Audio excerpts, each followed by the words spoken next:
afternoon, listeners. This is Barbara Fix back with you. I am helping out Rabbi Amiel Wall, who is away this week but will be absolutely joining us on future shows. We will miss the rabbi today, but we will continue his good work as he analyzes information on Israel and the Middle East. And please, listeners, if you have questions, please call us at 914-636-0110. Today, I'm very fortunate to introduce you to a very special, interesting gentleman. Mark Goldwasser is someone with an absolute passion for understanding, learning about, and analyzing the Middle East. He devours books. He analyzes articles on the subject. And, of course, he's done multiple trips. One of these trips, I was fortunate to coincide with him as we overlapped in Israel just a few months ago in June. Mark Goldwasser, welcome to our show today. Good afternoon, all, and thank you, Barbara and Rabbi Wall, for giving me the opportunity to participate in their very special radio show. It truly is an honor and a privilege to be here with Barbara. Mark, within the last couple of weeks, a few weeks, you were at a very, very interesting convention that was held on counterterrorism. It was called Eyes Only: Insights into the Legal War on Terrorism. It was organized by somebody who should be everybody's hero, I guess, a young and beautiful woman by the name of Nitzana Darshan Leitner. She runs an organization called Shurat HaDin. She's extremely creative in how she handles terrorism. She believes that money is the oxygen of terrorism. And she organized the first counterterrorism convention at the Yale Club to discuss the various aspects of terrorism. Possibly you want to share with us how she divided up this conference. It was a 2-day conference with very interesting speakers. This conference was memorable and significant, and the main significance was that it started on Sunday the 18th and ended on Monday the 19th of September, which, if anyone remembers, was the weekend of the Chelsea terror bomber who had struck out, I believe, Saturday evening in New York and Sunday evening in New Jersey. And also there was a garbage can bombing that morning in New Jersey. And the text message, first time ever initiated to New York City citizens about his name and that he was on the run, was sent out at 7:30 a.m. on Monday the 19th, which was, I was on the train heading to this conference. So Barbara and I were, in a way, fortunate to be at this conference over the weekend that this Chelsea bomber was on the run and was captured later that same day on Monday. And there were several injuries, Mark. I remember there were 29 young people in Chelsea that suffered not life-threatening injuries, but were certainly suffered injuries as a result of this. I think the city and the towns in New Jersey were incredibly fortunate that there was no mortalities. But as you said, a lot of injuries. Could have been worse. The police found a second bomb, managed to defuse it. And in the station in New Jersey, they found a whole garbage bag full of these bombs. And there was a Marine run, I think, Sunday morning in southern New Jersey, and one of these bombs went off prematurely in a garbage can, which didn't injure anyone. But the intent was to maim and wound and kill as many people as possible. And now this terrorist conference was interesting because it was divided into different categories with different panels. And I thought the panels themselves were fairly significant in terms of panel 1 had about 5 or 6 very critical, enlightened speakers talking about banks and the terror funding. There was another panel, Mark, about social media, which is really becoming the essence of how terrorism is spread through social media. Another panel was lone wolves. Are they really lone wolves, and how do they function? I think ISIS was one of them, and one of the important panels was on cyber terrorism. So how do you see these topics and how they fit into terrorism in the past, present, and future? Well, what was phenomenal about this conference, well, not only was it, the timeliness of it, but there is a view that lone wolves are exactly what they are. But this conference, the panel was, lone wolves, are they really that lonely? And as Barbara mentioned, there was a panel on them, and there was a panel on social media. And what came out very clear at this conference, and the conference was mix of famous U.S. leaders. Robert James Woolsey, former director of the CIA, was there. Secretary of Defense Rumsfeld spoke on the Monday. We were privileged to have Ray Kelly, former commissioner of the NYPD, came to speak on Monday. So there were name anchors, but the panels were made up of U.S. and Israeli military figures in intelligence and homeland defense. And the one panel, everyone agreed that lone wolves are really not that lonely. They have families, they have cousins, they have fathers, sisters, brothers, and they also have a great following and interaction on social media. And one of the significant thoughts coming out of the panel was ISIS, which is evolved from Al-Qaeda, which like to do big set piece, many years in the planning terrorist attacks, have now morphed into using the internet and using social media as a strategy, not as an accident. This is by design. That's what came out clearly at this conference, was the lone wolf is actually a strategy of ISIS to generate terrorist attacks just using social media. And as we all know, they've been very, very successful. Nathana Leighton is actually going after Facebook. From what I understand, they introduced how they had set Facebook up. They had two different pages on Facebook. One of them was the Israelis complaining about terrorism from the Palestinian side, and the other was the Palestinians complaining about the Israelis. They pressed the button, used the same words, pressed the button at the same time, and then a couple of days later, they started calling to complain. Facebook closed down the one page, which was Israel complaining about the terrorist attacks repeatedly, using knives, using bombs, using cars, but did not shut down the other. And as they were identical pages, they are being sued for discrimination for not closing down neither of the pages or both pages. I believe that Facebook is being sued for $1 billion. And hopefully she will succeed, because Facebook and these social media are able to close down immediately some of the sites that are used for child pornography. So they are monitoring constantly and are able to close down the sites that are being used for terror, and should be doing that. Terror is a risk to the man in the street, to civilian people, and should be closed down. So she's doing an amazing job of fighting.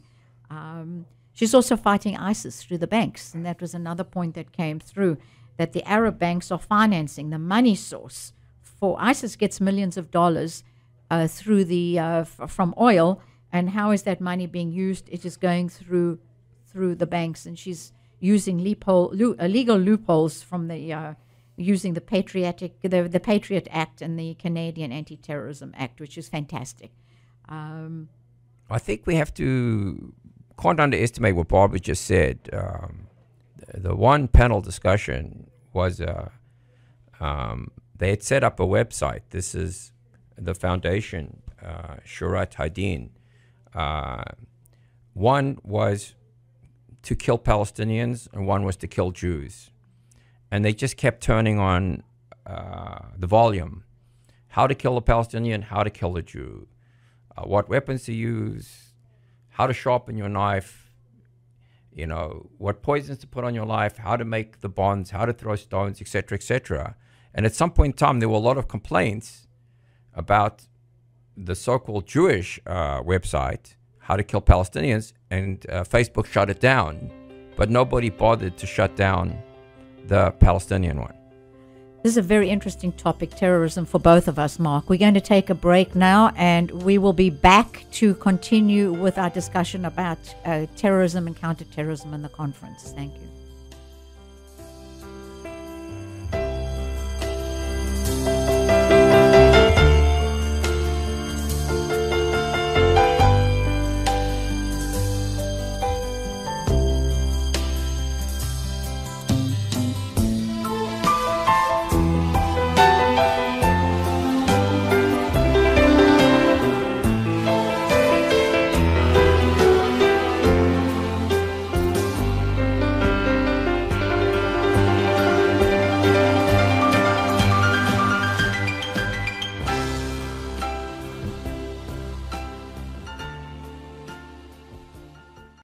With business news at 20 past the hour, here's the latest update from the Fox Business Network on 1460 WVOX.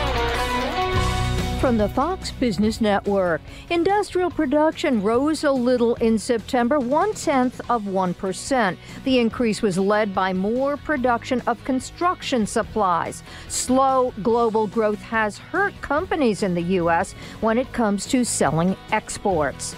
Well, maybe Apple doesn't want to build a car after all. The company has scaled back its ambitions for Project Titan, leading to hundreds of job cuts. Now Apple is focusing on developing a self-driving system that gives the company flexibility to partner with existing car makers. Soda companies have been criticized because their products contain so much sugar. Now PepsiCo says it's planning to reduce the amount of sugar in its soft drinks by 2025. With the Fox Business Report, I'm Carol Zimmer. Attention floor buyers, the 5th annual Fall Flooring Yard Sale is going on now at Lumber Liquidators. It's your chance to get hundreds of first-quality floors at unbelievable closeout prices while supplies last, like gorgeous pre-finished hardwood and bamboo from an incredible $129. Popular wood look tile and vinyl plank are almost half off. And get North American and European laminate packages from just 29 cents. Hurry in for more yard sale deals at your local store, plus special financing. Don't miss these limited-time deals. Get to the Fall Flooring Yard Sale at Lumber Liquidator today. At least Donald and Hillary can agree on one thing. This is the best station in the nation. It's just a fact. And daily listening is mandatory. The laws are very explicit. 1460 WVOX. WVOX.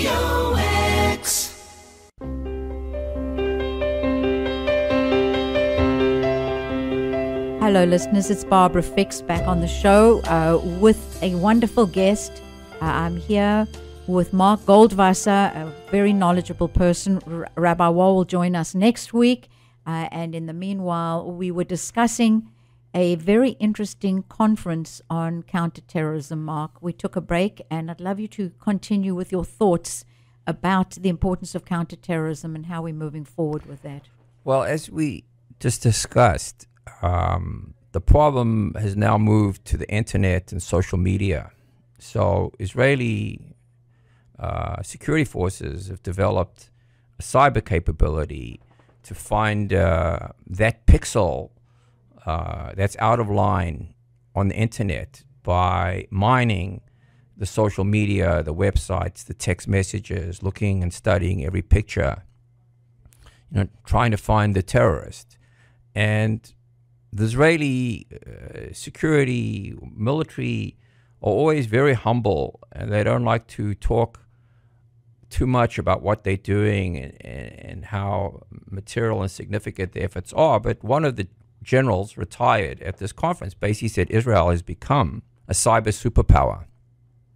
And that's the first time I'd ever heard anyone in the Israeli government refer to Israel as a superpower in anything. And we all know, just following this recent election with all the hacking and the WikiLeaks and Julian Assange and the Russians and the East Europeans, and the fact that every significant U.S. institution has already been hacked, and every bank has been hacked, and this is the next frontier of warfare. And what was fascinating to me was that the Israelis are at the forefront of finding the terrorists through social media, and they have developed, the best offensive capabilities. They're 2 units, 8200, 8100, which all handpicked that go into these cyber units. And what's interesting, there is a commercial payback, because when they've done their security, they've done their service, they do go into playing defense. So they have this world-beating offensive capability, meaning, find the terrorists, and they also have developed incredible defensive capability, how to defend against a terrorist or how to protect the institution. And when I was in Israel with Barbara, I was fortunate to go to the Jeffries investment bank had a tech Trek conference in Herzliya. And then I went to spend a couple of days with JVP, which is Jerusalem Venture Partners, which is the largest Israeli venture capital and most successful fund based in Israel. And people may ask, well, how does this come about? How did this happen? And it's actually truly fascinating how this happened. And basically, the Israeli authorities have designated Beersheba as their cyber center. So Ben Gurion University is designated the cyber university. The Israelis have 2 cyber high schools for privileged children that have aptitude or capability for code and computers. And from these high schools and other schools around the country, they select talented young soldiers to go into these 2 units, 8100, 8200. They're currently based in Tel Aviv, but part of the cyber focus is to move all those units to Beersheba. So the IDF wants to move their intelligence cyber technology units to Beersheba. Ben Gurion IDF, I'm just interrupting, IDF being the Israeli Defense Forces. The Ben Gurion University is going to be focusing on computer science and cyber. And JVP, Jerusalem Venture Partners, which has, unlike most of the Israeli VCs and tech is based in Jerusalem, has set up a cyber center in Beersheba, which is an accelerator, where an accelerator is a vehicle that's even earlier than venture capital, where they are nurturing startup technologies, and the venture capital fund is like the angel investor. And I and my wife, actually, and my daughter, who's spending a year in Israel working for Viber, spent a day in Beersheba seeing what they got and listening to all the different companies that they were incubating and they were accelerating in this area of cyber. And as I said, the 2 ladies that were running the center, all had come out of 8100 and 8200, and maybe Barbara can speak a little bit more because she knows a lot about the IDF.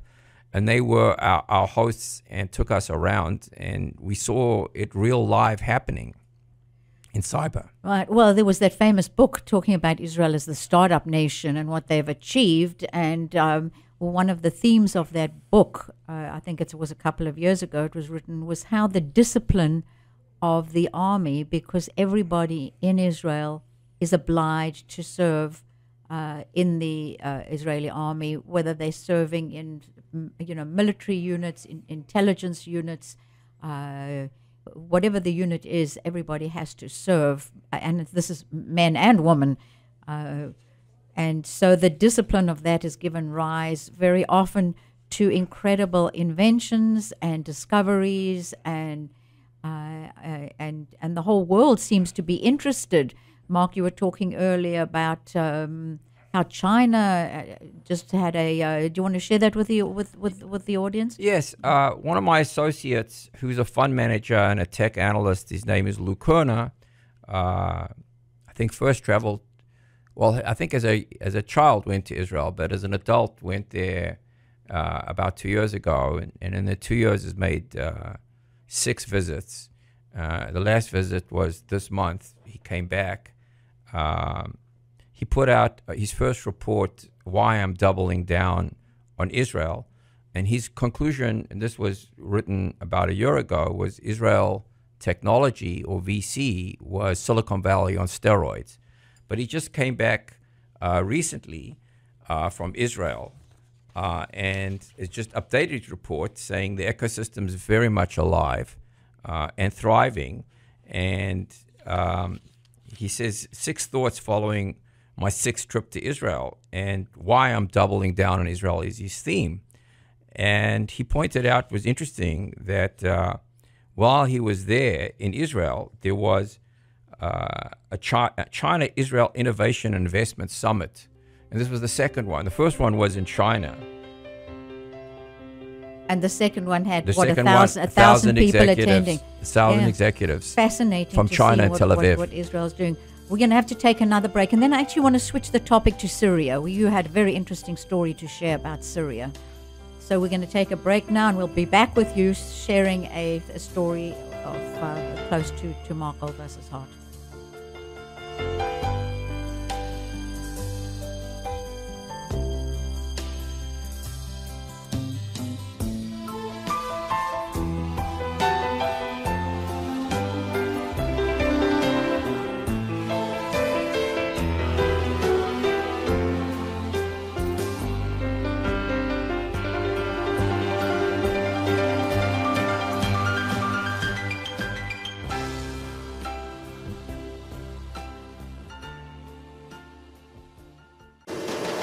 With world and national news, here is the latest update from Fox News Radio on 1460 WVOX. Fox News Radio, I'm Paul Stevens. The battle for the Iraqi city of Mosul has begun between ISIS and coalition forces. This is his last major stronghold there. So this is a big deal for ISIS. If they lose there, they will have lost most of their territory that they had controlled in the last couple years. And so they expect an intense fight. Fox's Connor Powell in Jerusalem. Mosul sitting along the Iraqi border with Turkey and Syria. President Obama at a Washington, D.C. high school today touting progress on one of his education goals. We recently learned that America's high school graduation rate went up to 83%, which is the highest on record. The president credited the improvements to Race to the Top, the Obama administration's education reform initiative aimed at improving teacher effectiveness and implementing college and career-ready standards. Fox's John Decker at the White House. Fox News, we report, you decide.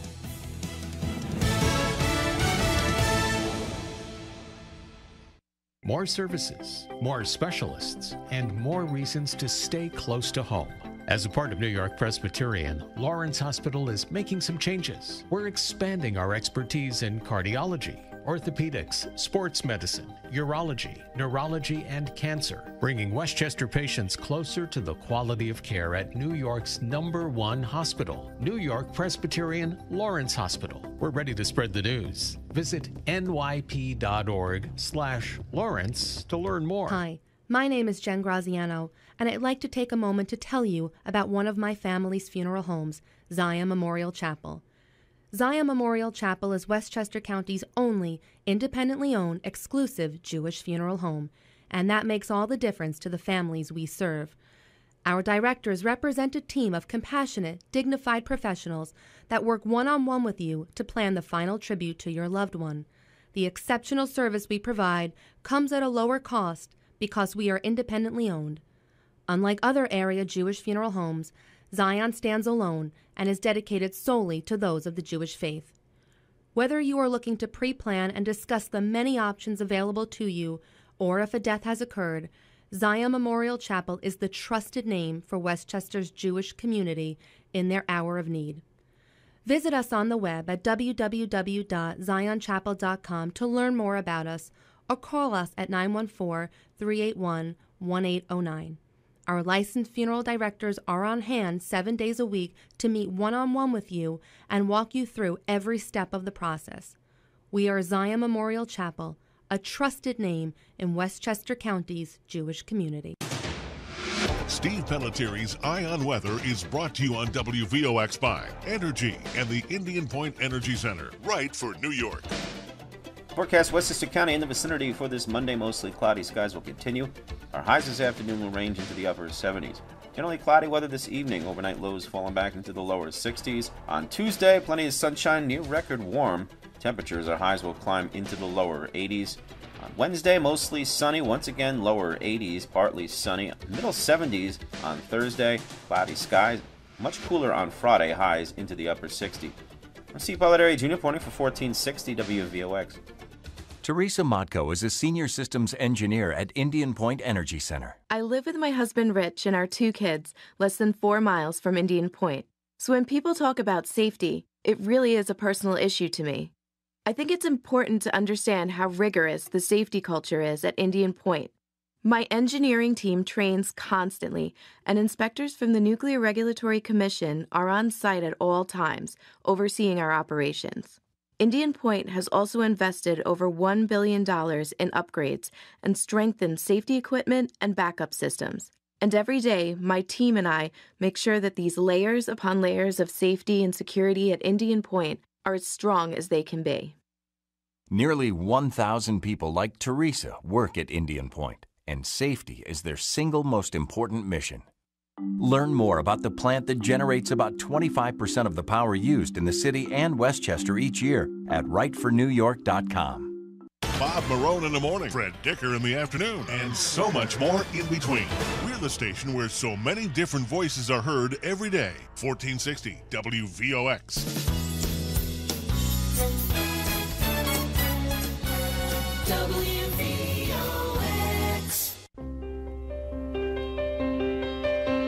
Hello, listeners. This is Barbara Fix. Rabbi Wall will join us next week when we discuss with Rabbi Wall about Israel and the Middle East. In the meanwhile, I have Mark Goldwasser with me, very knowledgeable, and had just attended a cyber terrorism conference. Mark, you had a few comments to make before we switch subjects to Syria. Yeah, we were talking about cyber and how did it happen that Israel became a cyber superpower, and we're talking about the technology and Israel, Silicon Valley, and steroids. But in contrast to the BDS movement, which is, I guess, boycott, divestment, and sanctions, and we can discuss that another time, the facts on the ground are fascinating. Intel has been in Israel for 40 years and now has 11,000 employees in Israel. And I think it's the only other country where they actually are manufacturing. Microsoft has been there for 25 years and has 1,000 employees. Google has been there for 10 years, has 600 employees. Facebook opened up 3 years ago and immediately acquired Waze for $1 billion and has made a number of other cyber security investments in Israel. And Apple has been there 4 years and currently is based in Herzliya, and they have 800 employees. And there are many, many other companies, but those are the big name ones. And we can discuss that at a later date. And it's fascinating because Israel's such a tiny country. I think there are only something like 7 to 8 million people that live in this tiny little country. And I always think of the country as the size of the country. You have to have, for California, you would need 19 Israels to fill the state of California. That's how tiny Israel is. Truly unbelievable. Right. And it certainly needs more time to be discussed as to how and the why. Right, exactly. Now, we were discussing that Israel is one of the few, if not the only country, that really seriously treating victims of the horrors of the Syrian war, with hundreds of thousands of people that have been killed, not to mention those people have been wounded. One such example is a Syrian girl who was injured, was rescued by Israel, was treated, and you have something because your health was compromised. You may want to just discuss that unless it's very personal to you, but what is your connection with the Syrian girl? Please share the story of this little girl. Well, the story Barbara is referring to is a Syrian girl who was injured by shrapnel in Syria, and she was taken across the border. And not too many people know this, and this is one of the only, there are no good stories coming out of Syria, but when it comes to the Middle East, there's so much passion and emotion, and sometimes stories speak for themselves, and this certainly is one of them. The Israelis have field hospitals on the border, and they're treating on a voluntary basis any Syrians who come across the border, and they come across anonymously because if they have to go back, and if anyone knows that they've been in Israel, this could hurt them and jeopardize their futures in Syria. And the numbers are anywhere from 2,000 to 3,000. And some of them have a choice, if they close the Jordan border, to go to Jordanian hospital, but most of them are interesting enough, choosing to go to Israel. So the field hospitals are on the front by the border. But this girl was 6 years old. She came across with her mother, and Israeli doctors found out she had a rare bone marrow disease. And they immediately moved her to Rambam Hospital in Haifa. And Barbara said, my connection is I am a multiple myeloma survivor, and I've had a stem cell transplant at Sloan Kettering in New York, and I was very fortunate. And I know the complexities and the difficulties and how complicated this procedure is in any of these blood transplant diseases. And the doctors found out that she needed to find a donor. And she needed a family donor. So the family, and it's not clear who, how, but the Israeli government got involved. And they went back across the border, and they found out that the border into Syria. Border into Syria. They crossed the border. And Syria and Israel are technically enemies. You know, there's a kind of a peace at the moment, but it's the Wild West in Syria, as we all know. And they found that her brother had a perfect match, one of her brothers. So they had to bring the brother across the border to Rambam Hospital in Haifa and do the transplant, which takes 6 months, and many months were spent in isolation. And the brother went back, and the results were successful. And the story refers to the party at Rambam Hospital when she said goodbye. And Haifa, as I don't know if everyone knows, is the most diverse ethnic city in Israel, with Druze and Arabs and Christian Arabs. And that demographic makeup is the same makeup as the hospital. So they gave this young girl a birthday party as she's leaving. And I think the most significant part of the story was the quote that her mother said as they were leaving. And if you allow me, I think I should read it.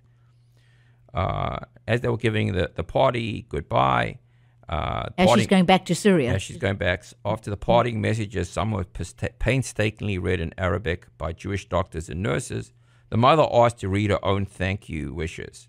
In a small voice, she said, I would lie if I said that I expected the kind of humanity I discovered here. I am grateful for your care and sensitivity. May God protect you, which is quite a phenomenal story, and it has a personal connection to me. Israel's accused of being such an apartheid state, and you realize just how incredibly democratic it is. If anything, it's probably the most democratic country in the world. I look at what's happening in America with uprisings of Black Lives Matter and hating the police and what's happening on campuses. And I look at Israel, where everybody really is treated. They try their best to treat everybody very much as individuals. You can be gay, you can be black, you can be white, you can be green, you can be purple, and everybody has rights to go anywhere and travel, unless, of course, you're a terrorist. But even when we're talking about Nitzana Leitner, who is dealing with terrorism to protect Israel, but she doesn't just represent Israelis. She was very clear about how many Arabs, Christians, and Muslims and Druze she's helping. For example, a case she said about American Express in the north, which in fact involved a U.S. attorney and the Lebanese Canadian Bank, where there were millions of dollars were wired to Hezbollah in 2004, and the money was used for terrorism. And terror is indiscriminate. It doesn't just attack particular people of a religion or a color, especially in Israel, where, as we said, the Christians, the Arabs, the Muslims, the Druze, the Bedouins are all living in the same place. But she also is busy with a public campaign to save the life of Imad Sayed, a Palestinian police officer, who's being accused of having assisted Israeli intelligence in hunting down fugitives, and she's defending him. So it's amazing how democratic Israel is, and yet it's always one-sided attack, especially in the United Nations, where there's such discrimination and anti-Israel sentiment and resolutions being passed all the time. That's why stories like this are so material, so significant, because they speak volumes to Israelis' humanity and benevolence and what's really going on. I don't think too many people know that the Israelis, free of charge, have been treating up to as many as 3,000 Syrians that have been wounded in the war, which is it's nothing that the Israelis have been involved in or caused. As well as what's going on in Jordan. I believe there are over 2 million Syrian refugees in Jordan. I understand that the water comes from Israel, and we could talk about, that's a whole nother story. We could talk about why the Israelis are able to export water, even though they live in a desert conditions. Right. Mark, we're going to take a break, and when we come back, I'd just like your thoughts on Shimon Peres and the death of Shimon Peres and what kind of a man he was. So we'll take a break and be back with you in a short while.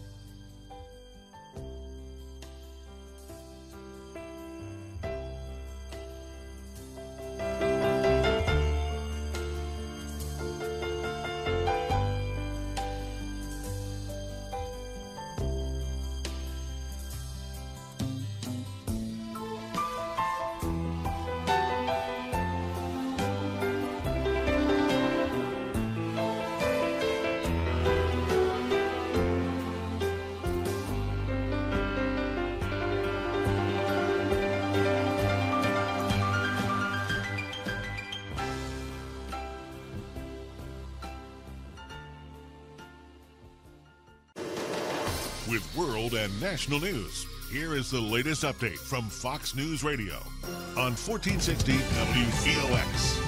Fox News Radio, I'm Pat O'Neill. The planning began months ago. Today, Iraqi forces with U.S. help launched a massive effort to recapture the key city of Mosul from ISIS. It's an important city because it sits right along the Turkish and Syrian border, and it's really ISIS's last major stronghold. So this is a big deal for ISIS. If they lose there, they will have lost most of their territory that they had controlled in the last couple years. Fox's Connor Powell. 3 men accused of plotting to attack Somali immigrants in Kansas will remain in custody.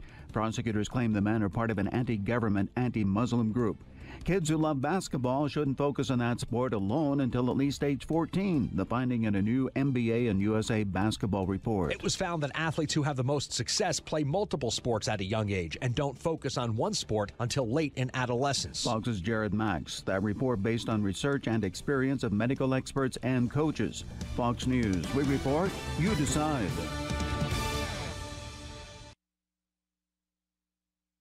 It all comes down to this, the final contest. A lot of people are worried that maybe they wouldn't have a place in Donald Trump's America. The final chance to win your vote. We have a divided nation because people like her, and believe me, she has tremendous hate in her heart. And one of the most trusted, experienced names in news moderates the candidates before America decides. Watch the final presidential debate with moderator Chris Wallace.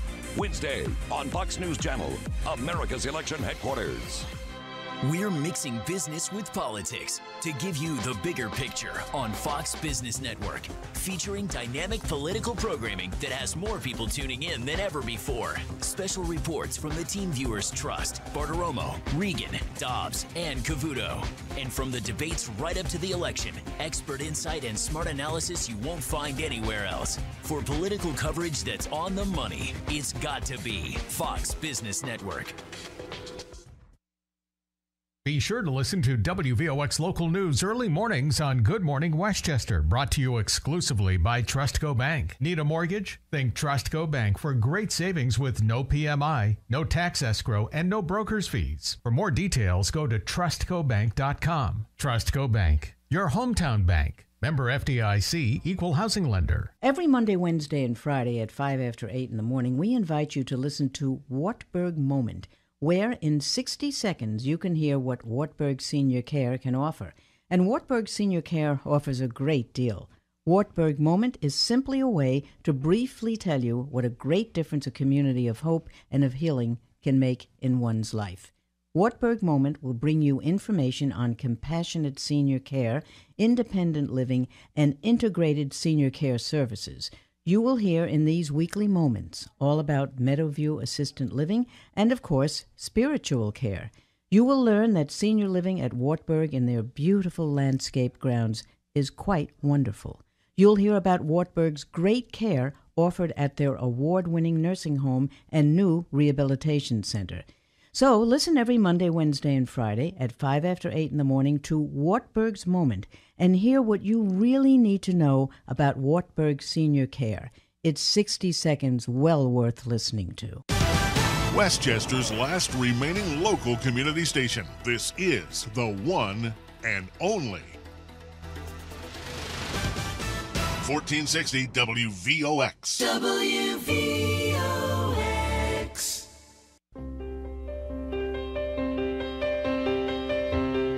Hello, listeners. This is Barbara Fix, appreciative to WVOX for the opportunity to have on my show, Rabbi Wall's show about Israel in the Middle East, Mark Goldwasser. Mark, we were discussing about the different facets of Shimon Peres and the different views. Everybody had a different perspective on Shimon Peres, and I just wondered what your take was on him as a man. Just a couple of thoughts. As a younger man, I remember reading the Seymour Hersh book, The Samson Option, where he basically gave the credit for the nuclear capability that the Israelis have today, although the government of Israel never officially acknowledged that they have any nuclear capability. And I was just reading, or we were reading in the local Israeli press, that the Dimona Center is going to be renamed after Shimon Peres, even though the talk is that it's going to be moved to another underground facility. I understand from the technology VC crowd that he did have some impact on the miracle that is Israeli technology today. But politically, despite the fact that he had 70 world leaders attending his funeral, which is quite extraordinary, we should all be very, very proud as Zionists. Interesting, I was checking, he was never really elected prime minister. He inherited a government when Rabin resigned in 1977. And then there was a failed election, I think, in the early 80s, and he had a coalition government with Yitzhak Shamir, and you couldn't have had two diametrically opposed politicians, and they were each sharing the prime ministership. But the 70 leaders and President Obama spent 6 hours in Israel for the funeral. Not to get too political on the show right now, but there's the foreign view, or the UN view, is, Oslo is very much alive, and Peres was the keeper of that flame, and the two-state solution is and where should be the only answer, where we should go. And I think that message has really been rejected politically by most Israelis, because Likud governments have been running Israel, I think, for the last 8 years.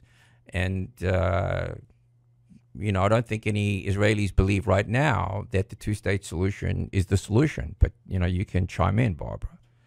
You know what? I agree with you, because, he was instrumental in creating the Israel Air Force, Israel aircraft industry, which I have visited, and I believe you have too, and the development of drones. So to a certain extent, he was the grandfather or the father of amazing technological breakthroughs.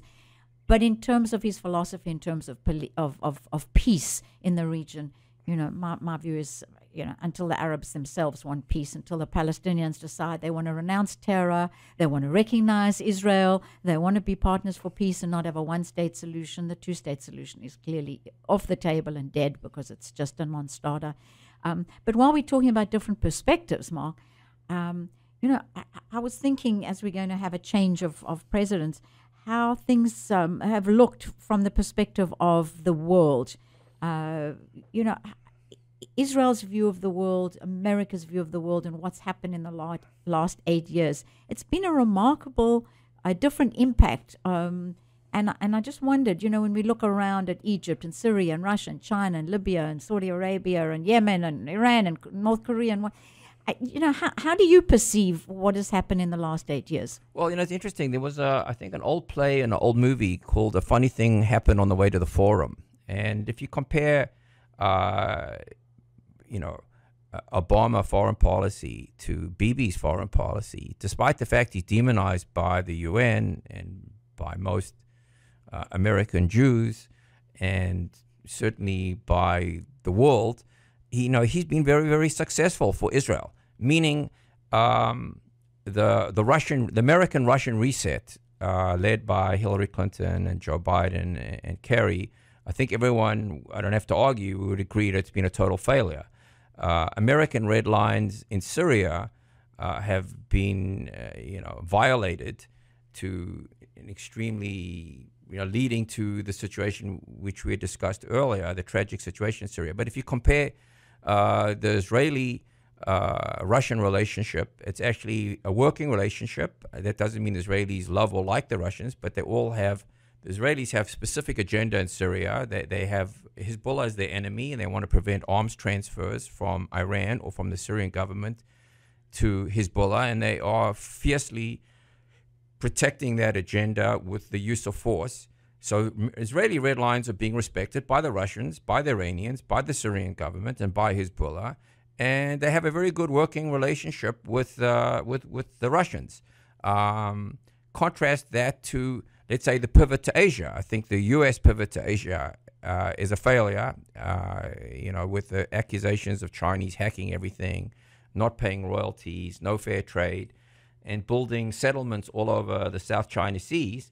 Well, if you contrast that to Israeli and to Bibi and Dor Gold's pivot to Asia, there's record Chinese investment in Israel, record Japanese investment in Israel, record Indian investment in Israel, and record Israeli trade with Asia. In fact, I don't have the exact number, but I think next year Israeli trade with the East is going to surpass their European trade, which is quite incredible. And that's not even talking about the openings Israel has made recently in Africa, which has been quite extraordinary, and no one's really talking about it. And if you think about the current government, U.S. government, the Obama administration, the Africa policy, we couldn't even comment on it because we don't know what it is. But the Israelis actually have had one, and it's working very, very well. And last but not least, if you look at U.S. Sunni relations, a disaster. They barely talk to the president of Egypt, Sisi, while the Israelis said we've never had a better relationship with Egypt, better than with Mubarak. And as you and I are hearing from a lot of different Israeli sources, the back door to the Saudis and the Gulf is open, and there's a discussion, and who knows where that discussion is going to go. But Sunni-Israeli relations have been the best they've ever been. Right, that's really remarkable how you see things turn around, meanwhile, foreign policy from the American perspective seems to be such a disaster. I mean, we're looking what's going on in Yemen, and things couldn't be worse in Yemen, but as a proxy war between Saudi Arabia and Iran. We've empowered Iran, which is the worst possible thing that we could have done. Iran has its fingers in Syria, hoping for a port on the Mediterranean. Russia's hoping for the port in Syria, and meanwhile we're not having a relationship with Russia. If anything, they're accusing Russia of hacking into the democratic emails.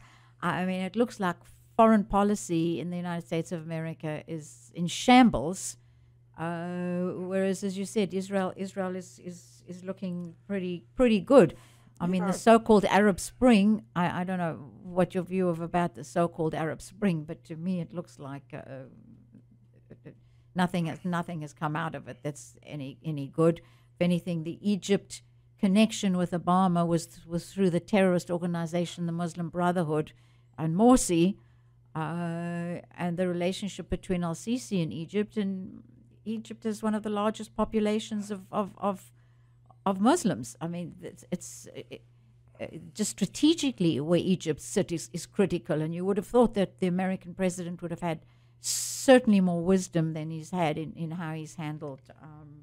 So those are some of my comments. Not to mention Iraq, with the rise of ISIS. I mean, what a disaster these past 8 years have been. Pulling out of Iraq at the wrong time, creating ISIS, having to go back into Iraq. I almost feel, and maybe you would agree with me, that if every decision that was made by this administration, if they'd made the opposite decision. Well, no one's arguing that the way we left Iraq, created the vacuum that helped Al-Qaeda morph into what is ISIS. But as you said, to the Arab Spring, if you talk to Israeli security people, they talk about the long, freezing, cold winter.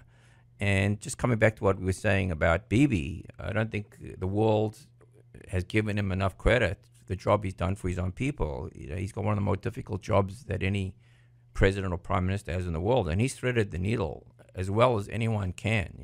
As we just said, record Asian investment in Israel, record Israeli exports to Asia. Israel becoming, and it's not all Bibi, as we discussed earlier. A lot of this credit goes back to Perez and previous governments. Becoming the next Silicon Valley. It's the only other significant Silicon Valley outside of the United States. It's Claude Lucuna, Silicon Valley on steroids. But he's presided over a very, very, very successful foreign policy despite all odds. Right. And meanwhile, as you said, Israel's flourishing. And we talked about technology. We haven't even touched on any of the medical breakthroughs that are occurring in Israel, which is in the forefront of achieving incredible breakthroughs in the medical world. So we look to Israel as really the nucleus. We encourage everyone to visit. It's very exciting, and it's really happening there now. Mark, thank you so much for your contribution. Hope to have you on the show very often if you'll join us again. Pleasure. Thank you so much to WVOX, and we will be with you next week with Rabbi Wall. Look forward.